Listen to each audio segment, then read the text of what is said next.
Шымқаладан Алматыға арман қуып келіп, көрші қыздың ағасын ұнатып қалдым. Көрші қызбен жақсы араласып жүріп, оның ағасын өзіме қаратып алдым. Өте момын жігіт екен. Анда-санда кездесіп жүрдік. Арамыз жақындай түсті. Көп ұзамай аяғымның ауыр екенін білдім де, заттарымды жинап, үйіне кіріп алдым. Ол үндемей келісті. Міне содан бері де 10 жыл өте шығыпты. Арамызда 2 баламыз, тұрақты жұмысымыз бар. Пәтер жалдап тұратынымыз болмаса, жағдайымыз жаман емес. Күйеуім осы уақытқа дейін қол көтерген емес, тапқанын тиынына дейін санап маған алып келеді. Ол маған ешқашан ақшаны қайда жұмсадың, қайда бардың деп тергемейді де. Мен өзім пысықтаумын, көп нәрсені өзім шешемін.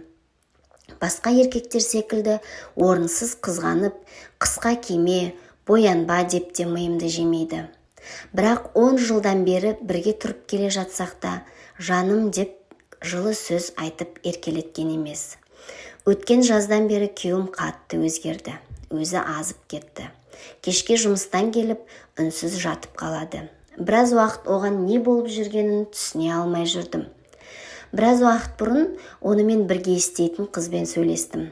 Ол қыз жақында олардың ұжымына жасы 25-тен асқан 2 баласымен ажырасқан өте көрікті келіншектің келгенін айтты.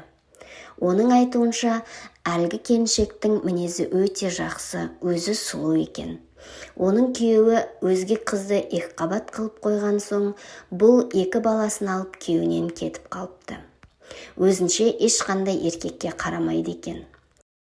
Менің күйеуім сол келіншекке ғашық болып қалғанға ұқсайды. Күйеуімнен күдіктенгендіктен оның телефонын аңдитын болдым. Тіпті паролін бұзып кіріп, оған жазған хабарламаларын оқыдым.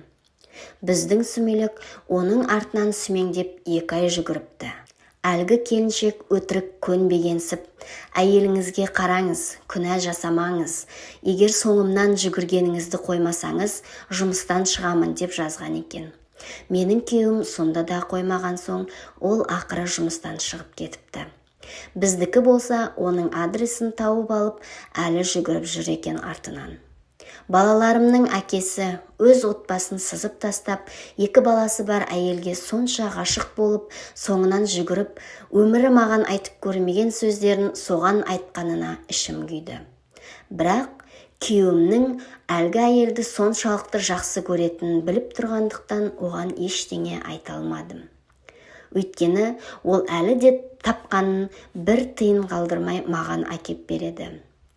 Анау әйел де оған, маған сыйлық жасамаңыз, табысыңызды әйел, бала-шағаңызға апарыңыз деп жазатынын қайтесіз. Сол айтпаса менің күйеуім бізді ойланбай тастап кете салатын ойы бар. Жасы 35-ке келгенде күйеуімдікі не махаббат соншалық түсінбедім. Мен оған қазір ажырасайық десем, қуана-қуана келісіп кетіп қалатын секілді. Енді не істесем болады? Ажырасқан келіншектер ұйып отырған отбасыларды бұзатын болды.